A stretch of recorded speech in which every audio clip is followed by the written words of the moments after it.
वैष्णवी हगवणे प्रकरणामध्ये गुन्हा दाखल करण्यात आलेला निलेश चव्हाण हा स्वतःच्या पत्नीचा अमानुष छळ करत होता अशी धक्कादायक माहिती समोर येते। स्पाय कॅमेऱ्याच्या सहाय्यानं स्वतःच्या पत्नीचे आक्षेपार्ह व्हिडिओ रेकॉर्ड केल्याबद्दल निलेश चव्हाणवर 2019 मध्ये पुण्यातल्या वारजे पोलीस ठाण्यामध्ये गुन्हा दाखल करण्यात आलेला होता।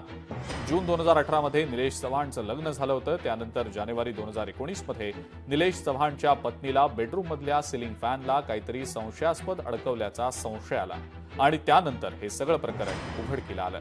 यानंतर निलेशच्या पत्नीनं पोलिसात गुन्हा दाखल केला होता। आता याच पोलीस ठाण्यात वैष्णवीचं बाळ मागण्यासाठी आलेल्या तिच्या माहेरच्या लोकांना पिस्तुलाच्या सहाय्यानं धमकावल्याचा गुन्हा निलेश चव्हाणवर दाखल झालाय। याच्यापूर्वी 2009 ला सुद्धा याच्यावरती एक एनसी दाखल आहे। एनसीवर त्याच्यावर प्रिव्हेंटेशन सुद्धा केलेलं आहे। नंतर याच्यावरती हिंजवाडी पोलीस स्टेशनला ड्रंकन ड्रायव्हरचा पण एक केस दाखल आहे आणि त्याच्यावर सुद्धा त्याची पुढची प्रिव्हेंटेशन झालेली आहे। 2022 मध्ये याच्या पत्नीने, भाग्यश्री नाव आहे त्या पत्नीने, त्याच्यावरती 376 377 या कलमांमुळे त्याच्यावरती गुन्हा दाखल केलेला आहे आणि त्याच्याविरुद्ध कोर्टामध्ये सुद्धा चार्जशीट याचं पूर्वी गेलेलं आहे।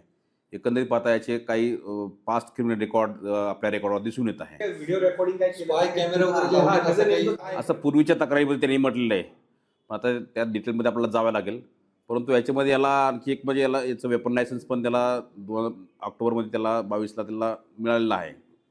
तर ती सुद्धा आपण पुढची कारवाई त्याच्यामध्ये वेपन सुद्धा करत आहोत।